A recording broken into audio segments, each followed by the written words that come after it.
So our last question for you today is that in Igbo culture and tradition, we believe that that truth is life, which we call ezoku bondo, and that it preserves those who seek and bear it. So we know that in the near future that you will be 72 in 5 months. Oh my Yes, God, did I just give out your yes. age? There's no problem. There's No. no problem. So I'm please fine. give I'm us. fine. I'm fine with it. I'm fine with it. No, Don't worry. because you don't look like it, so you may confuse the viewers. They be like, who is she talking about?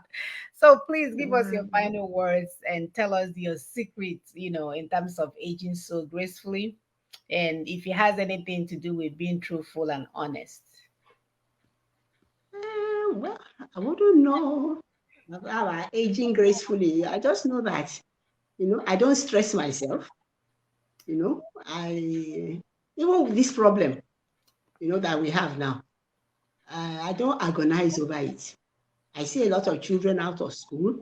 I see a lot of from nursery school to university, people not eating, not dressing well. But how many? I've accepted the fact that I cannot help everybody. And since it's a general problem, it's best to just let everybody be and let them realize that if they had listened to Ninas and not gone out to vote and not taken part in the election, I'll stop the election rather. Things may have been better for them because a lot of them are suffering now. So it's a problem for me, but it's something I refuse to agonize over. That is one. Then two, I don't know about, I try to eat right and to eat well. And then in terms of being truthful or what, I don't know if it's being truthful, but I do know that I focus squarely on my problem, which is this ethnic agenda that we have. This means I work on it. It's my main preoccupation. And we have this belief in Yoruba land.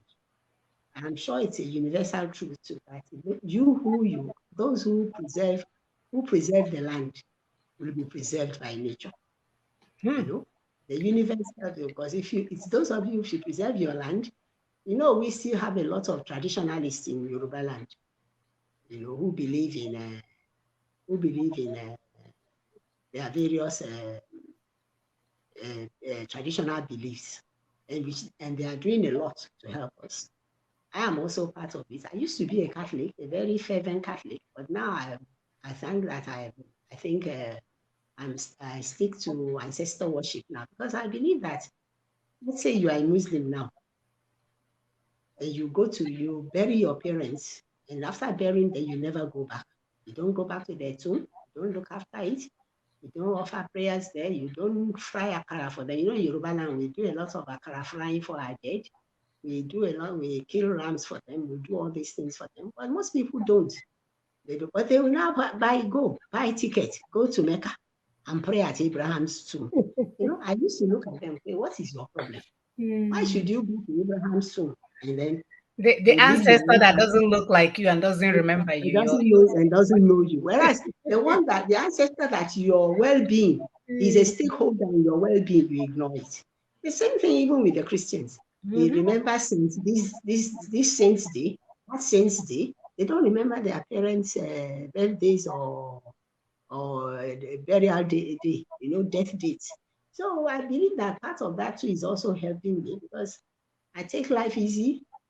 I pray to our ancestors to help us in this problem we are facing.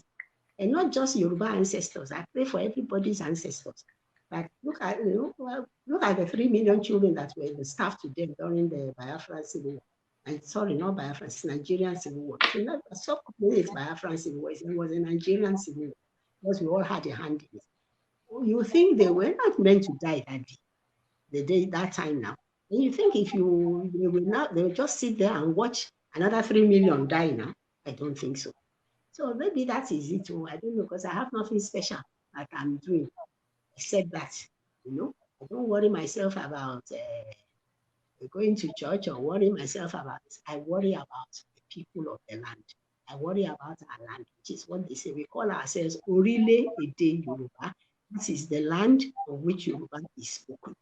To us, it is sacred. And I'm sure your own land too is sacred to you too in the East. Yes. Just like the land of the Middle Belt too is sacred to them. So if because and even United Nations says it that if you don't have a map of of your country, then you are not ready for self-determination. You are not ready for referendum. You must have a land. You must have a map of that place. You must have a culture. You must have a language. A map. You must have a flag. So those are all the things I've been working on for so long that I really don't even have time on Sunday. I look forward to Sunday mornings because everybody has gone to church, everybody has gone to mosque. I can sleep. It's my day of Sunday morning is my day of resting, because of all the work I've done during the week. So maybe that is why I don't. As it should. Yes, or maybe it's just Sabbath. DNA. Or maybe it's just DNA. I don't know.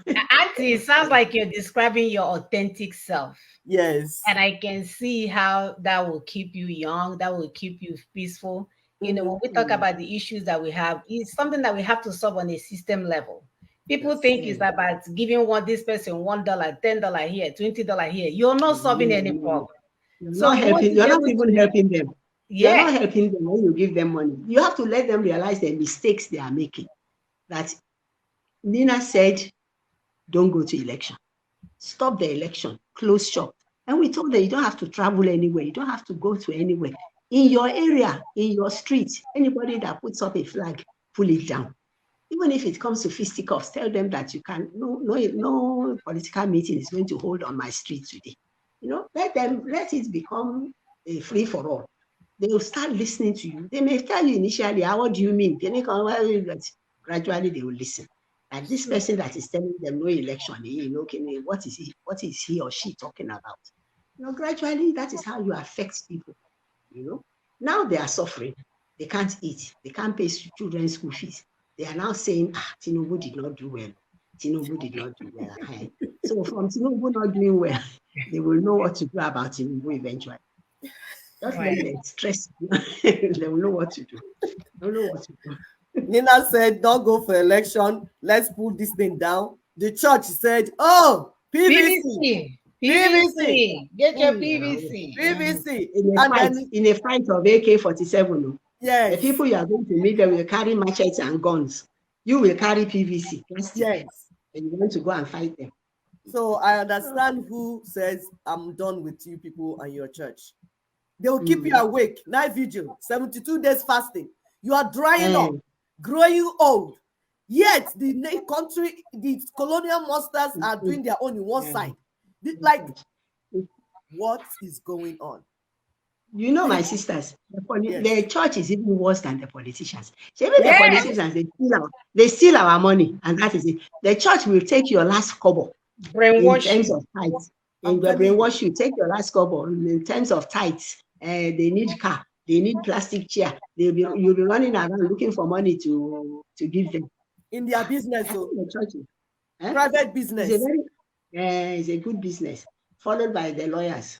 Yes. So the politicians are number 3 as far as I'm concerned. It's just that they are the ones we see. Yes. The worst is the church, the mosque, and exactly. Then the lawyers, and then. Thank you for putting that information out there, because people are still confused when we talk about their so-called religion, what it has done to them, and will continue to do to them. How is it that we have so many churches in our land and we don't have industries? Even if you have 20 churches, can we build 20 churches and 1 industry? They couldn't do that. My sister, all our warehouses are now churches. They've all been bought over by the church. All the warehouses where we used to stock finished goods, they are now, and then you now go inside those same churches to now pray for the job that they threw you out of. Does it make sense? Does it make sense? It does not make sense at all. Hey, it's insane. It's insane. I don't know who did all this brainwashing, but we need to undo all of this. The colonial monsters. Election. I do know. I guess what I mean is, like, how did we allow this to even get to this length? We know for so many years they have used the election as a tool to deceive us and make it feel like you're participating in the government. You're part of the government. That's your way of participation. No, it's a way of renewing your slavery under their so-called government that they're offering you. So we cannot thank you enough for today. We are extremely grateful that you came. Please continue to help us to share. Like we say, when you hear from your mother, she's giving you guys all the low down and the rundown so that we can understand why we're where. How did that president say it? How where.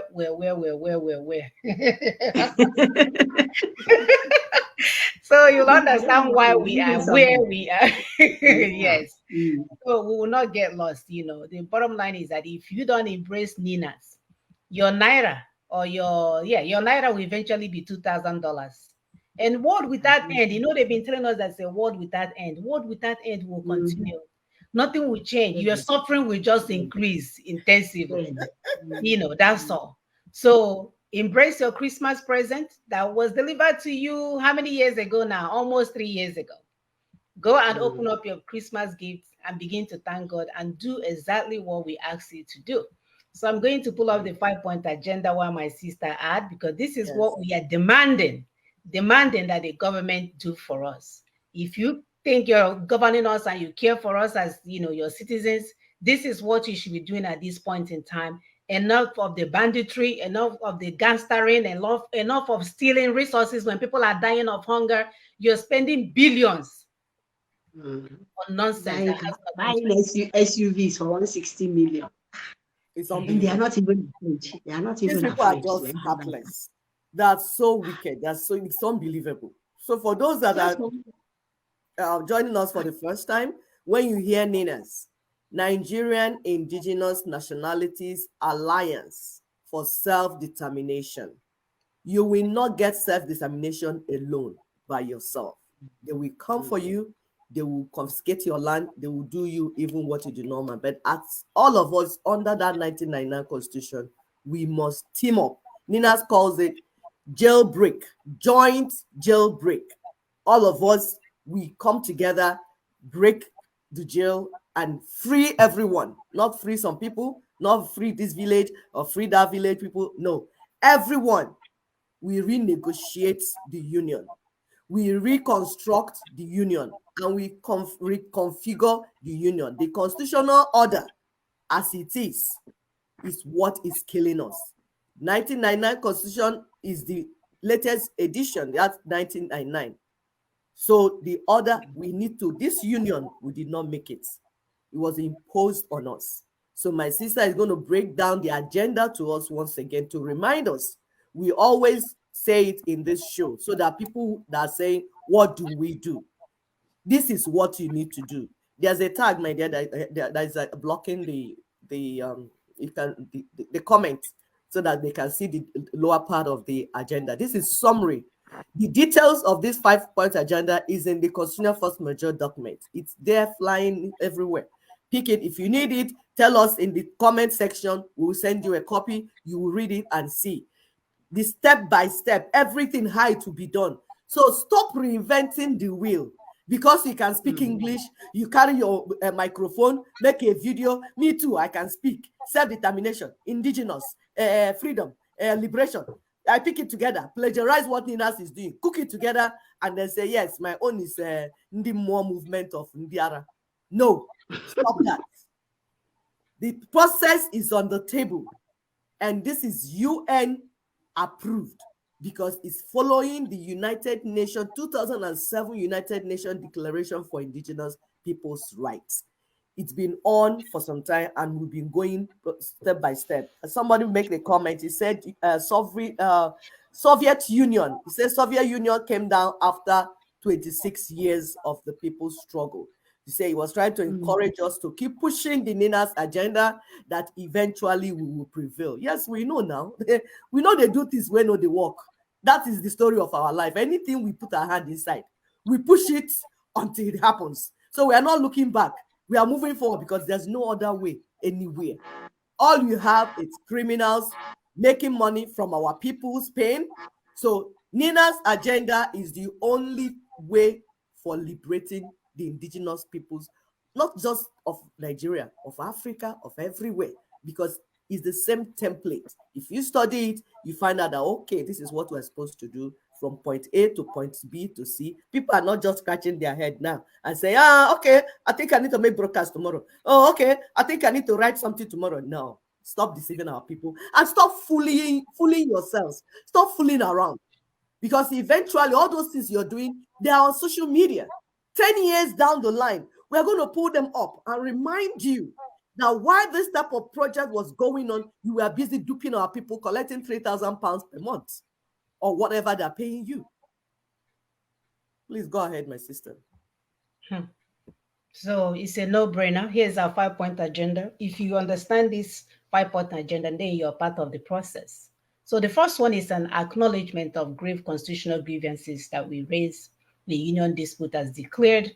An express commitment for the second one to decommission the imposed 1999 unitary constitution.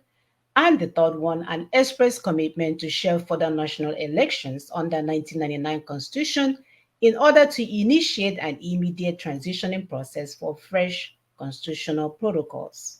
And the fourth one is an invitation to the constituent peoples of Nigeria to work out the modalities for transitioning arrangements, including timeframe, membership, and ancillary matters.